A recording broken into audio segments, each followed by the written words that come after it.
So I began working in hospice and end-of-life care at the age of 19 years old. I started working in hospice care so early. I actually started at the age of 16 and a half. I was in a school program where you could start learning to become a certified nursing assistant, and started going into the hospital, learning how to bathe, shave, clean, take care of people, and just had a passion for taking care of people. And then became certified by the age of 18 and worked in nursing homes and eventually in hospice and end of life care. So, my position while working hospice and end of life care, you had to be what was called a certified nursing assistant. In Ohio or in Northern Kentucky, they call it an STNA. Um, and so you had to have a certification, you had to pass a state exam to be able to do it, and you were certified to do it. And then in hospice care, we just called it a home health aide because I was actually going from home to home to home to take care of people and help people in their homes. So the shift that I worked doing hospice and end of life care um, was mainly first to second shift. So I would start first thing in the morning, 7, 8 o'clock in the morning, depending on the demographics or the clients that I was working with. And then usually I was done by evening time. Sometimes later, it just depends on what the need was. There were sometimes that I had to pull night shift or had to do overnighters, depending on how terminal and how difficult the client was struggling or patient was struggling. Um, the job itself could be physically draining depending on what we were doing. A lot of times we were using lift equipment, so we had to lift clients in and out of bed. We were bathing, shaving, cleaning people, so rolling them over, and a lot of times you're doing it all by yourself. You don't usually have someone there with you when you're going home to home, so you had to know some techniques to be able to roll people over and to use the equipment. So it did take a little bit of physical physicalness to do it. Yeah.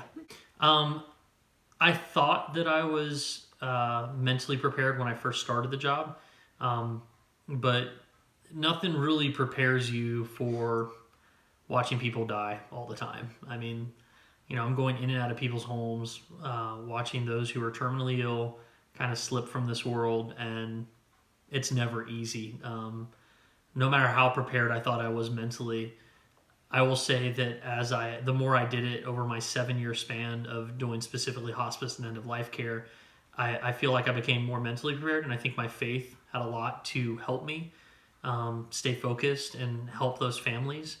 But I think learning good self-care, taking care of yourself, finding ways to cut off the job and enjoy your life and value life was probably some of the best things to help me. But I certainly was not prepared in the very beginning. So what made me really want to work in hospice and end-of-life care was when I was 17 and a half years old, my grandfather was diagnosed with cancer, and he had a terminal illness. I was already a certified nursing assistant, so I was already taking care of people. So by 17 and a half, 18 years old, I moved in to take care of both my grandparents, because at the same time, while my grandfather was diagnosed with cancer, my grandmother was failure to thrive, and she was not doing well. So both of them ended up having hospice services coming in to help take care of both of them while I was 18 years old. And I was their primary caregiver. I was waking up in the middle of the night to give them their morphine and make sure they had their medications.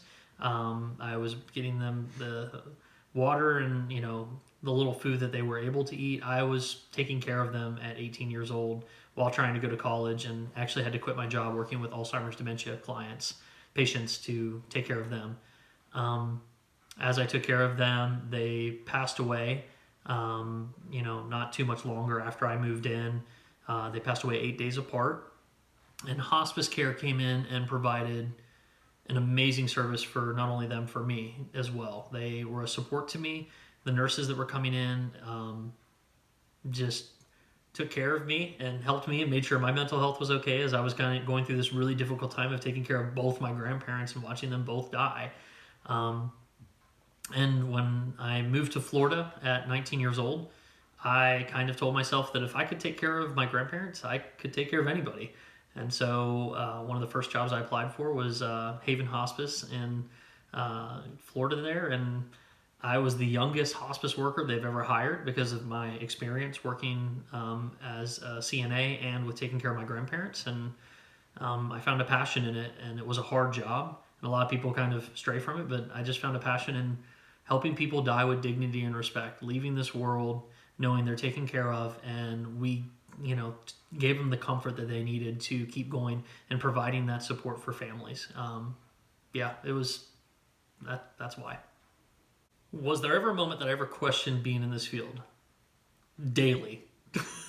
Because it is such a mentally taxing job. You're watching people die in and out. I've probably watched more people die in my 7-year span of hospice and end of life care than most people will their whole entire life.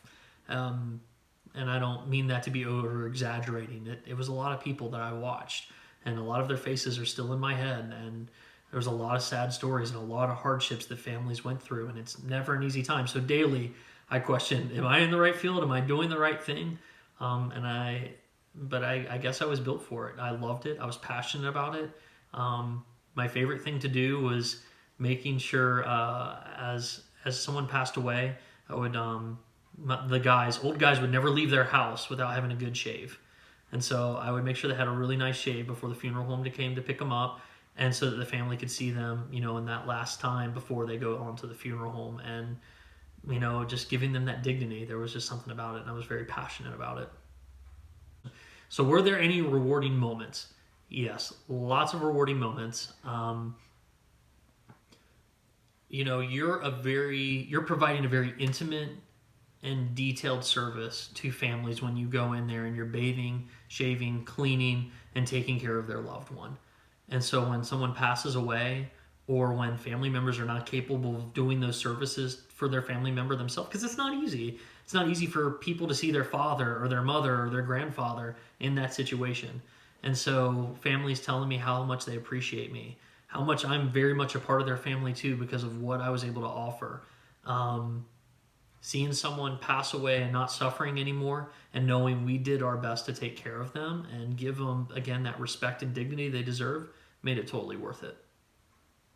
Are there any stories that I tell that people have a hard time believing? Well, there's one, and it's kind of humorous. I had a student CNA with me, and I had to go take care of a client, and we weren't allowed to enter the property.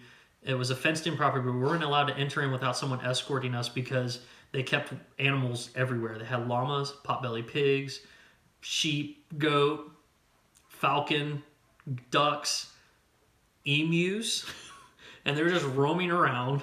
And so someone had to walk my car down to make sure none of the animals attacked my car, because they just kind of let all the animals roam free in their yard. And I pull up, and my patient is on the front porch, butt naked, ready for his bath. And I'm trying to get out of the car, but there is 2 emus, and I don't know if they're playing, fighting, or mating. And it's just crazy. And the student aide looks at me and says, "I can't believe this is happening right now. No one's going to believe me." And I said, "Well, I can't let you take a picture." But it was crazy. And, the client's the patient's on the front porch just waiting for his bath. And so it was really humorous, and I still think about it, obviously. It's funny. So how has my job in doing hospice and end-of-life care prepared me in my future career? So my current career is I'm actually a clinical supervisor and a therapist. I work in the mental health field, and I do clinical work to help teens, kids, families, a lot of trauma work. I do a lot of grief work. And so for me, coming from a background of working with people and helping in some of their darkest times, some of their hardest times, providing grief support and being there to help give dignity and respect as people die and pass, and now coming into a field where trauma is all about loss. People are losing something. They've lost something. They've lost their safety. They've lost their state of mind. People are dying. I work in Cincinnati, and there's lots of shootings and suicides. And so working in the same field of loss, I feel like has definitely prepared me to help families, to partner with them in helping in mental health, and helping facilitate staff as a supervisor to best support and take care of those individuals as well. The thing that pushed me to keep going when I wanted to quit would probably be my faith. If I didn't have my faith in Jesus Christ, I would not be where I'm at today. that has been my foundation to keep me strong, to keep me going, knowing that I don't have to do everything in my own strength, that there's a strength that's greater than I am that's really helped along. And right next to that would definitely be my wife. She is a huge blessing. She's always supported me and been there for me. I always say that I don't deserve her, but I receive her as my special blessing, and I wouldn't be where I'm at today if it wasn't for her support as well. In what ways this has shaped me to be who I am today, and the person that I am today, would certainly be, it's helped me become more compassionate, helped me realize that life is short. I took care of people that were very young in hospice care, and I took care of people that were very old. My oldest was 108 years old, and she was born in 1900 and died in 2008. And then the youngest I took care of was very young. And so it's helped me show me how life is short and how to value it and how to treasure the gifts that you have in this life to succeed and to be awesome, and to just value life. So the advice that I would give for someone to go into hospice and end of life care would be to make sure you have the right supports in your life. Make sure you have the right people to be there to support you, to pray for you, to help you, to be a shoulder for you to cry on. That you have good supervisors and people that you can go to when you're struggling, to make sure you know how to take care of yourself. Good self-care and knowing when you might be getting burnt out and how to prevent that and how to take care of that. And just kind of having that emotional awareness is really, really important when you're getting in this field. So take care of yourself, because we provide our best work for people when we can take care of ourselves first and then help others.